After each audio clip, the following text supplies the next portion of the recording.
My fiancé has a female friend.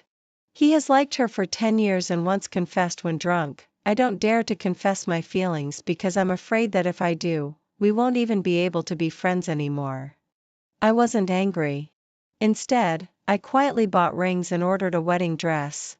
My fiancé privately complained to his friends that I was forcing him to get married and even joked that he would leave me hanging at the wedding. Until he realized that this wedding had nothing to do with him at all. This one will do. In the wedding dress shop, I finally chose the dress.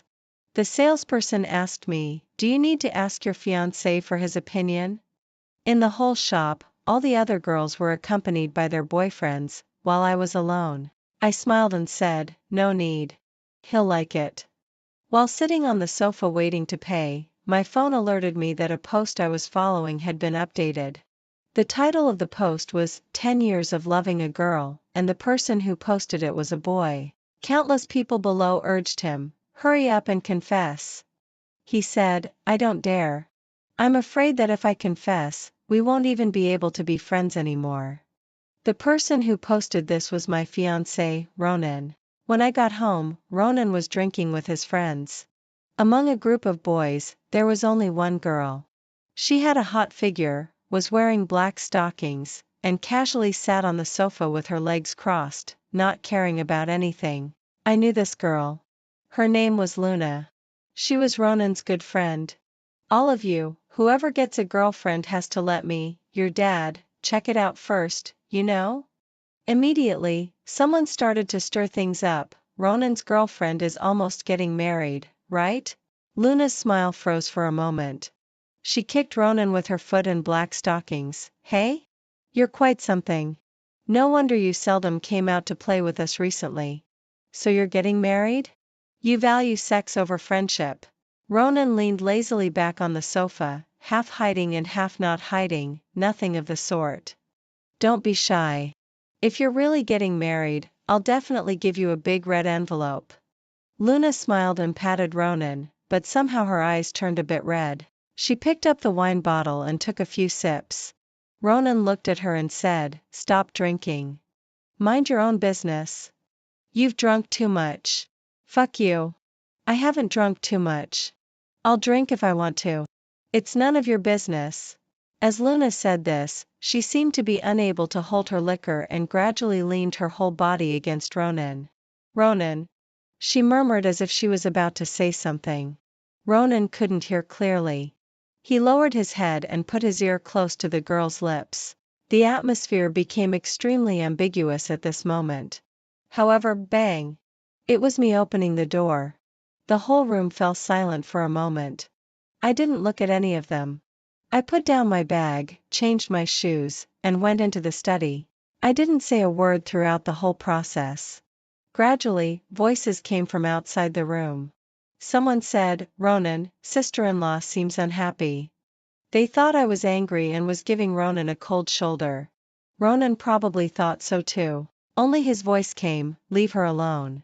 He played a song on the stereo, and the cold atmosphere in the living room gradually became lively again. Luna fell asleep lying beside him. Ronan took off his coat and covered her with it. Someone said to Ronan, "Ronan, ask sister-in-law to come out and play with us."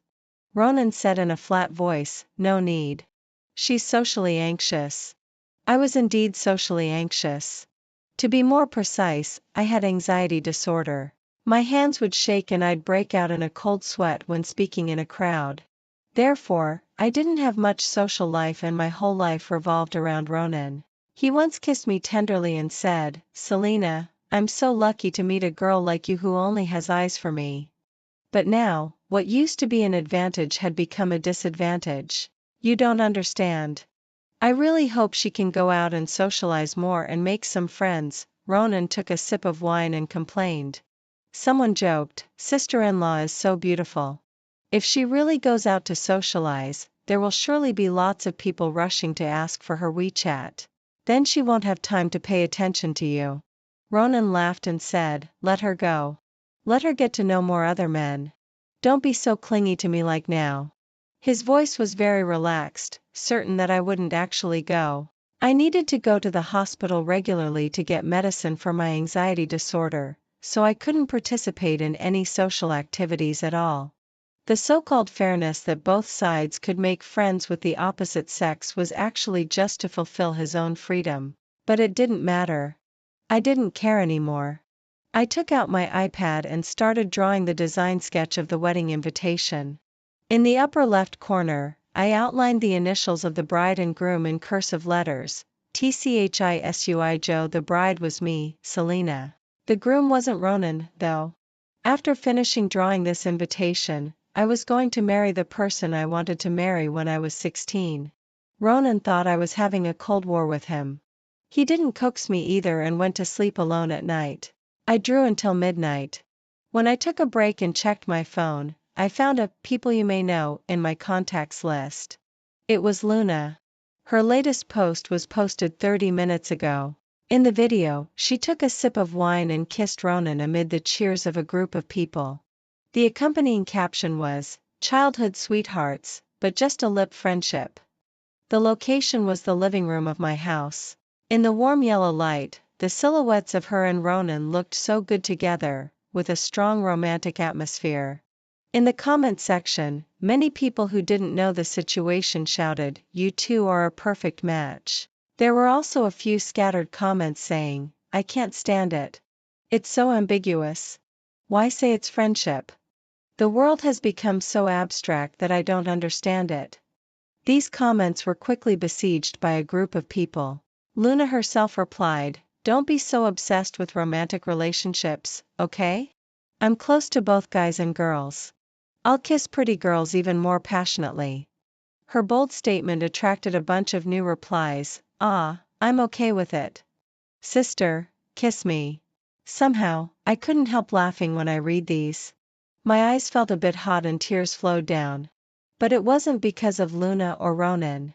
It was the 4 words, "childhood sweethearts," that suddenly reminded me of my James. I hadn't dared to recall James so seriously for a long time.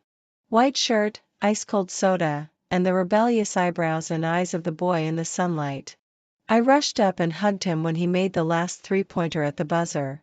He blushed in the thunderous cheers. "Hey, this kind of thing can only be done with a girlfriend. Why, aren't you happy?" My heart sank. "No, it's just too soon." He took out his phone and checked the order in a flurry. "The flowers I bought are still on the way." Later, James bought a car. The first thing he did was to put a label on the passenger seat, "Selena's exclusive seat." He also bought a little rabbit, "Here, seat saver." He patted the cute little rabbit's head. "When Selena isn't here, you have to save the seat for her. Don't let others sit there, okay? We were together for 7 years." James bought a new little rabbit every year. He said, "When we collect 7 rabbits to summon the dragon, I'll apply to officially become your husband." He didn't lie to me. In the little apron of the 7th rabbit, there was a big diamond ring hidden. That was the last gift James left for me. He didn't get to give it to me in person. In the end, I got it from the police. The little rabbit with the blue apron was mixed among a pile of evidence at the car accident scene. All the other things were stained with dark brown to black blood. Only this rabbit had a bright and clean white fluffy smiling face, spotless. The police said that James hid it in his arms before he died and protected it very well. At this moment, that little rabbit was placed on my bedside together with the other ones. I walked over and gently stroked their heads. "James, I miss you so much." "How could I miss you so much?" Suddenly, my hand stopped. No, it wasn't there. The little rabbit in the blue apron wasn't here. Coldness suddenly overwhelmed me. A dizzy spell hit me. I opened my eyes wide and then realized that the sheets and quilt were all wrinkled, and there were 2 long chestnut hairs on the pillow. Someone had slept in my room last night. But I couldn't care about that anymore. I just wanted to find the little rabbit that James left for me. I searched everywhere in the house like crazy and finally found it in the trash can in the kitchen. The little rabbit was mixed among a pile of food scraps. Its body had become very dirty, and there was a black footprint on it. It was from a high-heeled shoe. Blood suddenly rushed to my head. I rushed to the door of Ronan's bedroom and pounded on the door heavily. A few seconds later, he opened the door. "Come to make up?" He smiled lazily. Ronan thought I was coming to make peace. It had always been like this in the past. When I was angry, he didn't care. During the long Cold War, it was always me who bowed my head first, knocked on the door and coaxed him. But at this moment, I held up the rabbit and asked, "What's going on here?" Ronan's smile disappeared and he impatiently tried to close the door. How would I know? I suddenly exploded. Pushing hard against the door, I stared into Ronan's eyes. "Who did you let sleep in my room last night? Luna, right?" Ronan's eyes showed guilt for just a short moment. But then he became irritable and impatient. "Yes, so what? She drank too much. It wasn't safe for a girl to go back alone at night." There was a crisp sound in the air. I slapped Ronan across the face. Ronan was stunned. Then he became extremely angry. "Are you crazy? There's nothing between us. If there was really something, I would have let her sleep in the master bedroom, okay?" I looked at his face. After a long while, I lowered my eyes blankly. "Let's break up. James, you told me that I must live happily and must find someone who loves me as much as you do. But now I understand. There's no one like you." "Say that again?" I heard Ronan's voice. He was really angry. "We're breaking up," I repeated expressionlessly. Without looking at Ronan's expression anymore, I turned my head, took the rabbit and went into the bathroom, and started scrubbing it hard. As I washed it, tears kept falling. Ronan's voice came from outside. "Selena, are you fucking crazy? How much is a rabbit worth? I'll buy you 10 more, okay?" Only the sound of running water answered him. Ronan's patience was completely exhausted. He turned around and slammed the door and left, leaving me alone at home. It took me a long time to wash the rabbit clean. I hung it out on the balcony. In the wind under the clear sky, it gradually became snow-white, fluffy and warm. It would be okay. Then, I should be okay too, right? I found a homestay that could be rented for a long term online and then packed my things. There weren't many. A small package could hold them all. The only things that needed to be packed were the row of rabbits beside the bed, the ones with bows, wearing jerseys, wearing sunglasses. The only one that made me hesitate was the rabbit in a spacesuit. Among all the rabbits, this was the only one that Ronan bought for me. At that time, we weren't together yet. Ronan put a lot of effort into chasing me. His family was wealthy. Since he was a child, whenever he met a girl he liked, he knew to spend money on her, and he could basically win her over. Except for me. The luxury goods he bought for me, I returned them intact. When he took me to high-end restaurants, I quickly treated him back. Finally, he somehow found out that I liked this series of little rabbits. At that time, The Rabbit in a Spacesuit was about to be released. It was a limited edition. He took a plane overnight to the release site in Shanghai. He queued for more than 10 hours among a sea of people and almost got into a fight with others. Finally, he managed to grab the last one. When I found him, his head was sweaty and there were scratches on his face, but he waved at me vigorously across the crowd. "Look. Selena. What is this?" He stood tall among the crowd, with a bright smile like the sun. He really looked like James. On that day, I couldn't help it and burst into tears while hugging the rabbit. Ronan stood beside me, comforting me at a loss. Don't cry, don't cry. These little scratches don't hurt. I'll buy you every one in the future." At that instant, my thoughts drifted back to an afternoon many years ago. I was sitting on a bench in the university campus with James, basking in the sun. Suddenly, he asked me, "If I got a terminal illness, what would you do?" Pa. I jumped up and tried to hit James' mouth. He dodged everywhere. "If," I said, "if. Then I'll send you off first and then commit suicide with you. Are you satisfied now?" "No." James pressed me into his arms. His expression suddenly became very serious. "Selena, listen to me. You should live well and happily, and find someone who loves you as much as I do. You should also love him well because loving is a happier thing than being loved. I want to watch you be happy. Only when you're happy will I be happy in heaven. James, do you know? In the second year after you left, when Ronan held up that rabbit to me among the crowd, I thought that person had appeared. I would try my best to live, try my best to put everything related to you away in my memories, and make room in my heart for him. Try my best to be happy, but now I understand. There's no one like you. There won't be anyone like you in the future either. I put the rabbit in a spacesuit into my bag. It grinned at me, cute and naughty. I'm going to give you back. I touched its head and said softly. Ronan didn't answer my calls.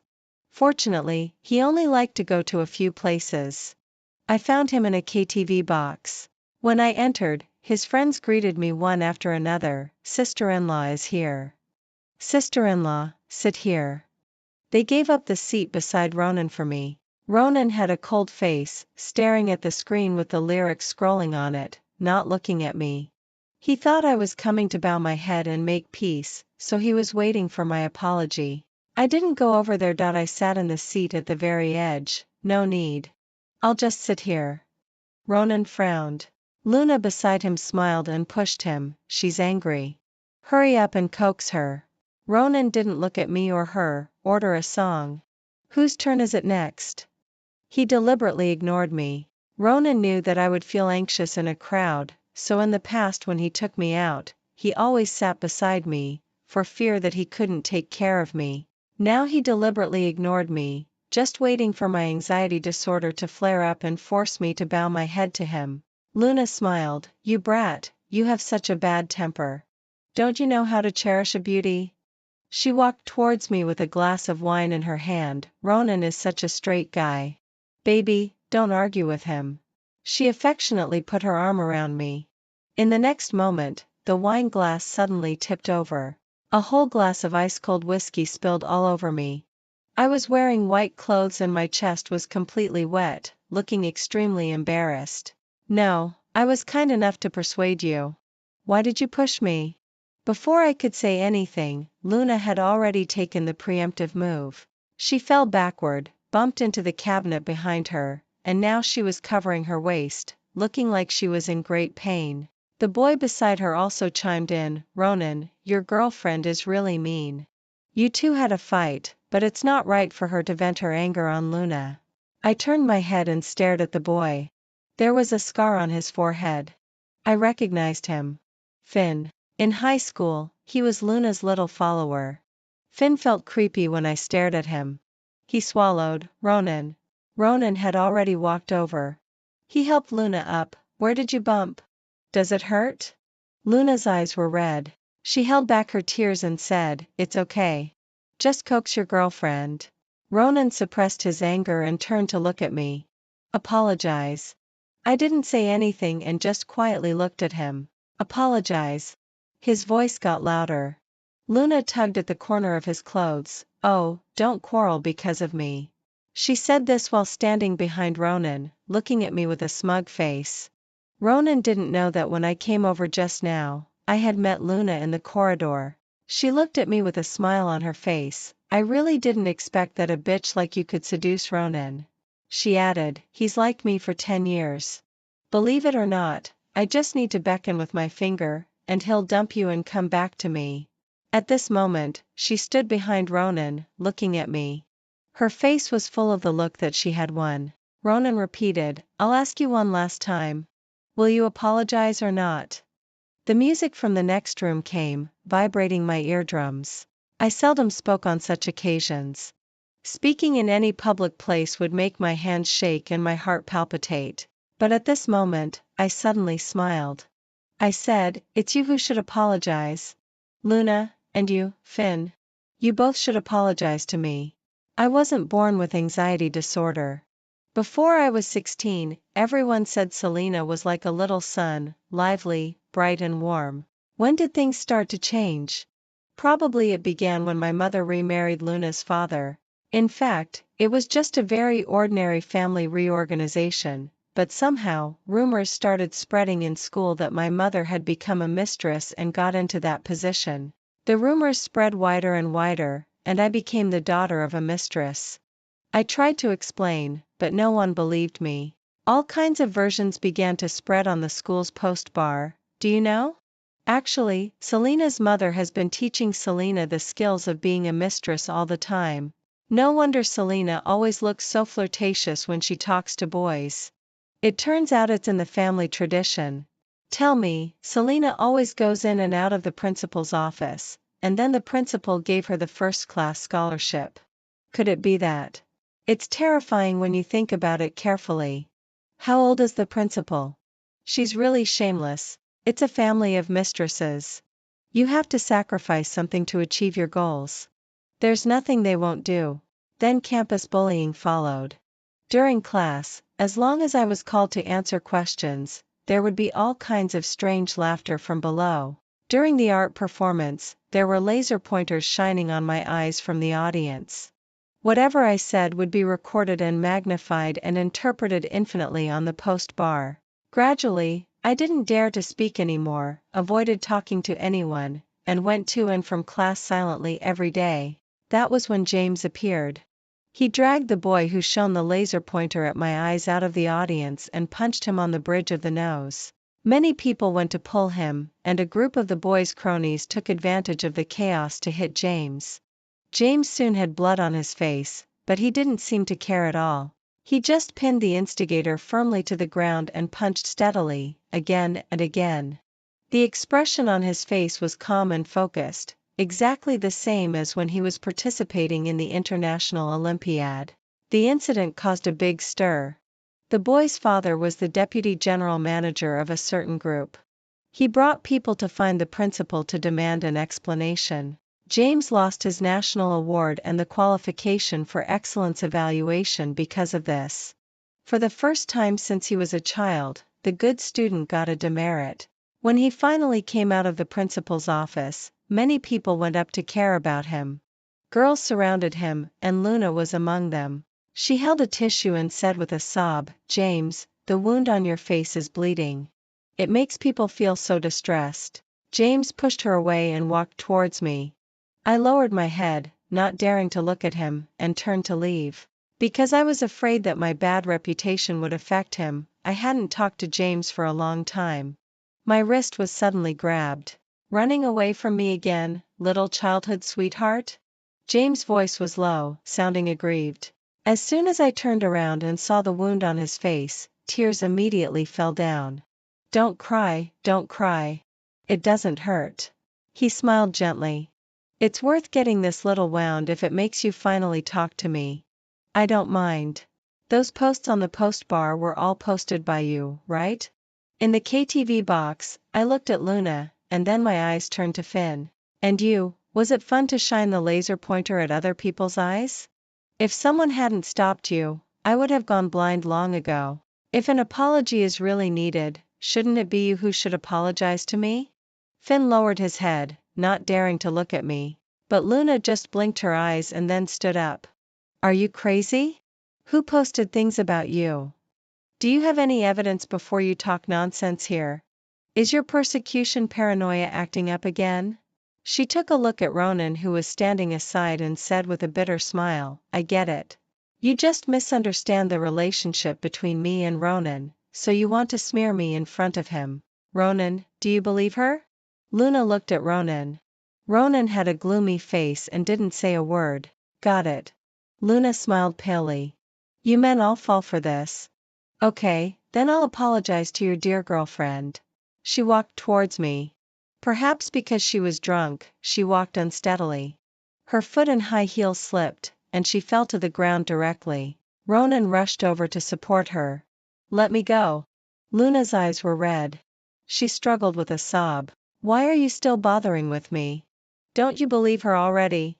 "I believe you," Ronan said. He didn't even look at me. "Who wants you to believe me? Go away." Luna pushed Ronan but then buried herself in Ronan's arms and started crying. Luna, who had always been proud, willful and bold, seldom showed such a vulnerable side. Ronan felt extremely distressed. He stroked Luna's head and kept whispering, "I've known you for over 10 years. Don't I know what kind of person you are?" Luna's hand had been covering her ankle. Ronan noticed it and asked gently, "Did you sprain it?"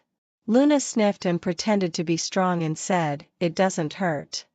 Don't be brave." Ronan picked Luna up. "What are you doing?" Luna shouted and struggled slightly.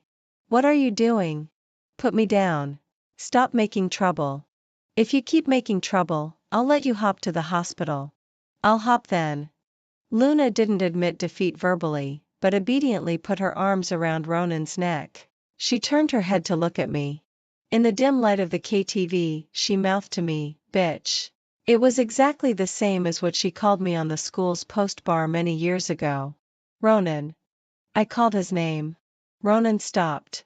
I took out the key to his house from my bag and put it on the table together with the rabbit in the spacesuit. Seemingly recognizing what the sound was, Ronan's back seemed to freeze for a moment. But then he walked forward without looking back. Ronan's perspective. When Ronan walked out of the KTV carrying Luna, he stood in the night for quite a while. Hasn't the driver come yet? Luna muttered unhappily in a low voice. Ronan didn't say anything, and his chest rose and fell slightly. He belatedly realized that he was standing here actually waiting for Selena to come out and chase after him. He knew Selena too well. Selena couldn't really want to break up. Ronan was familiar with this kind of trick. Girls always talked about breaking up when they quarreled, but in fact, they just hoped that the boys would be the first to bow their heads and coax them. But why should he be the first to bow his head? Since he was a child, he had always been chased by girls. When breaking up, he was always the one who dumped others. He had never been dumped before. He thought he had been quite indulgent to Selena. He gave her whatever she wanted. Sometimes, after a tiring day of business negotiations, he still patiently accompanied her and tried to make her happy. Why was it like this? He didn't like her that much, actually. Probably it was just because he didn't want to see her cry. Selena looked so obedient, really like a little rabbit. When she cried, she hardly made any noise. Only her eyes would turn red. Whenever this happened, Ronan's heart would also feel like being scratched by the little rabbit's paws, bringing a fine and torturous pain. Just now, he had actually decided that as long as Selena shed a single tear and said a few soft words, he would choose her. But she had repeatedly threatened him with breaking up, from home all the way to the KTV. This time he definitely wouldn't give in again. Ronan stood in the night, thinking that although he couldn't spoil Selena anymore, if she really chased after him, he would give her one more chance. After all, she really loved him. Without him, he didn't know how she could continue to live. With this thought in mind, Ronan stood there for a while longer. But Selena never came out. The temperature was even lower late at night. Ronan's thin shirt was soaked with the cold, and his anger suddenly flared up. Fine, you're not coming out, right? Well, then don't ever come. Ronan strode quickly and got into the car with Luna. He didn't listen to what Luna said along the way. There was only one sentence in his mind: she'll surely regret it. Ronan deliberately stayed in the hospital for several days. It was as if Luna was cooperating with him. At first, she just sprained her ankle, and then she kept saying that she had a headache and a fever later. She always said that she wasn't feeling well while pretending to be strong and telling Ronan that she was okay and urging him to go home quickly to accompany Selena. Ronan had a spoiled temper. The more Luna said that, the more irritable he became. Go home? Hell no. I've already broken up with her. Didn't you hear that?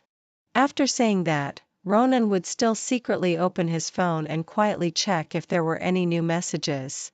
There were some, but they were all from others. Selena's chat interface had never been updated. The last message was sent before they met in the KTV. She said she was coming to return his things. Ronan didn't believe it at that time. All that talk about returning things was just an excuse. Things like, "You left something at my house. I want to return the gift you gave me in person. I still have something I want to make clear to you face to face," were all just excuses for girls. It was nothing more than wanting to make up but being too embarrassed to say so. But Ronan was also willing to give Selena a way out. As long as she came to apologize and coaxed him a little to help him save face in front of his friends, he would go home with her. He didn't expect that Selena wouldn't apologize at all and even left him the key to the house. The more Ronan thought about it, the angrier he got. You really shouldn't spoil women. He had been too nice to Selena from the beginning and spoiled her so much that she became completely uncontrollable. Thinking of this, Ronan simply raised his glass, took a picture of Luna's silhouette, and then posted it on Moments. It was only visible to Selena. He was trying to anger her. It was also a show of strength. I've never lacked girls around me. If you don't come back, don't regret it. After leaving Ronan, I rented a suite in a homestay for a long term. One day, the front desk suddenly sent me a message: "Miss Selena, someone is looking for you." It was Mom. She was wearing an expensive suit, had newly permed curly hair, and was wearing a gemstone necklace. "Why did you move out of Ronan's house? We hadn't contacted each other for almost 10 years. This was the first sentence she asked me after 10 years. Mom said, "Do you know that the Ronan family's influence spans both the political and business circles, and Ronan is an only child? You must have burned incense for several lifetimes to make him take a liking to you. Why don't you seize this opportunity and hold on to him tightly?" Seeing that I didn't say anything, she said with a bit of disappointment, "I heard that you were choosing a wedding dress and buying a ring to force him to marry you before. Why are you hiding here and sulking now? If you give up just because of a little setback, what can you achieve? Listen to Mom. Don't be impulsive. How many young masters from wealthy families are willing to settle down at a young age? Marriage is a business. As long as he signs the contract." I suddenly interrupted her, "Then when you helped Luna back then, were you also using me as a business deal?" Mom was stunned. Then, her guilt turned into anger. "Selena, is this how you talk to your mother? When did I ever use you as a business deal?" I smiled. "When Luna bullied me, you chose to pretend to be deaf and mute. I collected the materials to report Luna to the school, but you secretly destroyed them. From that moment on, I had already decided that I didn't have a mother anymore." Mom bent down as if she had been stabbed. She pointed at me tremblingly. "I did it all for your own good. If you reported Luna, how could we two continue to stay in the Aziel family? I tried every way to earn more money. Wasn't it all for you?" I said calmly, "I don't want your money. The person I love is dead. What's the use of having money?" Mom might have cried. She was old. I was the only blood relative she had in this world, yet I refused to forgive her. I went into the inner room, closed the door, and hugged the little rabbit that James gave me. "Only you will stand firmly by my side." "So, I don't want anyone except you." Mom stood outside for a long time. Finally, she left. Before leaving, she left me a gift. I originally prepared this in case Aziel wanted to dump me one day. I could use this to blackmail him to give me more property. Now, forget it. There's no one to inherit the extra money anyway. So I'll give this to you." After she left, I opened the door. When I saw clearly the gift she left, I started trembling all over. It was a string of Laoshan sandalwood Buddhist beads and a USB flash drive. I picked up the string of Buddhist beads tremblingly. The string had been broken and then mended. I counted them. There were 13 beads in total. The number of beads in this kind of bracelet is particular. There's no such thing as 13 beads. The only possibility was that some beads were missing. I knew where they were lost. Among the evidence of James' car accident, there was a blood-stained Laoshan sandalwood bead. Trembling, I inserted the USB flash drive into the computer. There was a photo and a recording inside. The photo showed Luna and her father worshipping the Buddha together. She was wearing this string of Laoshan sandalwood Buddhist beads on her hand. And the moment I clicked on the recording, Luna's voice rang out. "Dad, help me. I think I hit someone." It was like a basin of ice water being poured over my head. The blood in my body ran cold. The KTV is always so lively. There are countless unjust cases, pains, partings and deaths in the outside world. But once you step inside here, there are only alcohol, music and a life of luxury and dissipation. It really makes people want to indulge themselves all the time. I pushed open the heavy door of the private room. The moment the people inside saw me, they were all stunned. "Damn it. Why is it her? How shameless. She broke up and now comes back to pester him again. Ronan is already with Luna. This woman wants to be a mistress again by coming back. It's really hilarious." The one with the loudest voice in the lead was Finn. Luna sat there with a wine glass in her hand, not saying a word, with a look of watching a good show in her eyes. I ignored everyone's gazes and just walked slowly to Ronan's front. He didn't look at me and didn't say a word either. The light in the private room flickered across his face. I said, "Ronan, I'm sorry." He didn't move. I took a deep breath. "Forgive me, okay? I won't make trouble anymore in the future. I really can't live without you." Tears fell down, and one of them dropped on Ronan's leg. He seemed to be scalded. Just as Ronan turned his head to look at me, his phone suddenly rang. He took a look at me and said in a cold tone, "Wait for me here." After saying that, he took his phone and went out. I sat there uncomfortably. All the people in the private room were Ronan's friends, and my anxiety disorder soon flared up. Luna had been ignoring me while drinking all along, acting as if she couldn't see me. It wasn't until I got up that she came over and grabbed me. "Don't go. Since you're here, we're all friends. Let's play together." Luna handed me a glass of wine. "Come on, cheers." It was a full glass of whiskey with a huge ice ball floating in it. Even just holding the glass for a few seconds, my hand was already freezing cold. I couldn't eat or drink anything cold since I was a child. Ronan knew that. Luna also knew that. Finn saw that I didn't move with the glass in my hand and started complaining loudly, "Why don't you drink? Won't you even give Luna this bit of face?" Immediately, there was a chorus of jeering. Luna was kind enough to play with her, but she's slapping Luna in the face instead. Hey, she's just jealous. She's quarreled with Ronan so many times because of Luna. This time, they even broke up, and now she's come back with her tail between her legs. Luna looked at me with a smile. Her face was beautiful, and there was no string of Laoshan sandalwood Buddhist beads on her wrist. That thing had warded off a disaster for her once. It was stained with James' blood and couldn't be worn anymore. I tilted my head back and gulped down the whole glass of wine. Luna was stunned for a moment and then laughed. "Didn't you say you couldn't drink before? I think you can drink quite well now." She started inviting me to play games. After staying in the crowd for a long time, my hands soon started shaking. Besides, I wasn't familiar with the drinking games at the table, and I lost every time. One glass of wine after another was poured down, and my consciousness gradually became blurred. I heard a distant voice beside me. It was Luna's laughter. "Finn, how long have you been single?" "2 weeks, sister." "Oh, aren't you lonely then?" "Of course I'm lonely. How could I not be? But there are fewer and fewer good-looking girls these days, they all look like monsters without makeup. What do you think of Selena?" "Selena is definitely good-looking. But it's not right, sister. After all, she belongs to Ronan." "What do you mean by belonging to Ronan?" "Ronan has never taken her seriously," Luna said. "Don't worry. I'll cover for you if anything happens." Perhaps because he had drunk too much wine, Finn became bolder. He came up and pulled me. "Then thank you, Luna." I was pulled up from the sofa by him, but almost instantly, I fell back again. There was a loud noise of a wine bottle shattering, accompanied by Finn's shrill scream. It was Ronan.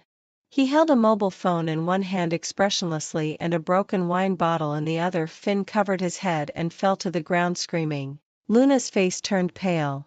She said, "Ronan." Ronan didn't look at Luna. He quickly walked up to me. I was picked up and fell into a warm embrace. "Selena, Selena, are you okay?" I heard the man's voice asking anxiously. "I'll be okay, James." When I lost consciousness, I was still tightly holding the ring engraved with the initials. TCHISUIJ. Each letter is more eternal than diamonds. I slept for a long time and had a long dream. In the dream, James happily bought the little rabbit with the blue apron and then carefully studied how to hide the diamond ring in the pocket of the little apron. He walked out of the store with infinite hope until a car sped over and everything came to an abrupt end. James the First woke up calling his name, covered in cold sweat. In front of me was Ronan's face. He looked at me with concern and anxiety. But the moment he saw me open my eyes, he quickly restrained his expression and became cold and reserved. "What kind of nightmare scared you like this?" I huddled under the quilt, and tears slowly and belatedly covered my face. I dreamed. I covered my face and started trembling. I dreamed that James didn't want me anymore. Ronan's figure froze slightly. He walked over slowly and hugged me into his arms. "You're so afraid that I don't want you, yet you still quarreled with me?" he said. "Also, I just took my eyes off you for a moment, and you gulped down a whole glass of ice-cold wine. Do you think your life is too long?" I lowered my head and let him scold me. After a long while, I said in a low voice, "You asked me to wait for you inside. I was afraid that if I didn't drink, I wouldn't be able to wait for you." Ronan was silent. After a long while, he threw out a sentence, "You're so stupid," and got up to smoke outside. The nurse came in to adjust the drip for me and smiled and joked, "Your fiancé was so worried about you. He hardly slept these 2 days." Fiancé? When he was waiting outside, he kept wearing your engagement ring on his hand and rubbing it repeatedly. The nurse smiled and sighed, "He really cares about you a lot." He was holding the pair of rings customized by James. After Ronan came back from smoking, he saw me staring at the ring on his hand. "What? This? It doesn't seem suitable for you." I chose my words carefully. Fortunately, he took it off quickly and threw it to me. "Indeed not suitable. It's an old style from many years ago." He took out his phone and transferred money to me. "Go and pick out a new pair. The engraving design of this one is very nice. Keep it the same." Of course it's nice, because it was designed by James and me together. I carefully put the ring away and then looked up and smiled obediently at him. "Does this mean, you've agreed to marry me?" Ronan paused for a moment and walked to the balcony of the ward and lit a cigarette. The firelight shone on his side face, flickering on and off, and his voice came faintly, "Yes, I've agreed." The wedding was officially put on the agenda. I needed to be hospitalized because of gastroenteritis, so Ronan took care of most of the affairs. From the venue to the bouquet, he carefully arranged everything and came to ask about my preferences from time to time. Sometimes I had the illusion that he really loved me. But it was just an illusion after all. The name on one of the invitations wasn't written clearly. When I took it to ask Ronan, I heard his conversation with his friend outside the door. Finn had gauze wrapped around his head and was full of flattery. "Ronan, are you really going to marry Selena? Congratulations." Ronan paused for a moment and sneered, "How could that be possible? Her temper has been spoiled by me. She wants to break up whenever she wants and wants to get married whenever she wants. What does she take me for?" Finn was filled with righteous indignation. "That's right. What does she take our Ronan for? Does she think he's at her beck and call?" Ronan's face turned cold as he looked at Finn. Finn was so scared that he quickly shut up. Ronan took a sip of wine. "So, I have to teach her a lesson to make her behave." This was his punishment for me. He wanted to leave me at the wedding venue to get revenge on me for dumping him in front of so many people before. I didn't go in and turned around and left. Ronan came to the hospital to see me very late. However, the ward was empty and there was no one there. Ronan suddenly panicked. He grabbed the nurse. "Where is she?" The nurse stammered, I don't know. She was still here in the afternoon." By the time I arrived at the hospital, Ronan had gone crazy with anxiety. All the doctors and nurses were affected by his anger and were trembling as they busily tried to find me. Ronan was on the phone with his subordinate. "Dispatch the cars and check the surveillance footage. No authority?" "Who said there's no authority?" "Call Zhao Haimin from the Public Security Bureau." "Ronan." I called him softly. He froze and turned around to look at me. I thought he would lose his temper, but he just rushed over and hugged me tightly. "Where have you been?" he said, his voice low and a bit shaky. "I went to visit James' grave. Today is his birthday, and I bought a cake to accompany him. He liked blowing out the candles but hated sweet things, so every time the cake ended up in my stomach. I always complained, 'Having a birthday for you is making me so fat.' Fortunately, this time, the way we celebrate his birthday doesn't have to change." The wind blew out the candles. I looked at James in the photo. "Finished making your wish? Then I'll eat the cake." I ate the whole cake bit by bit, then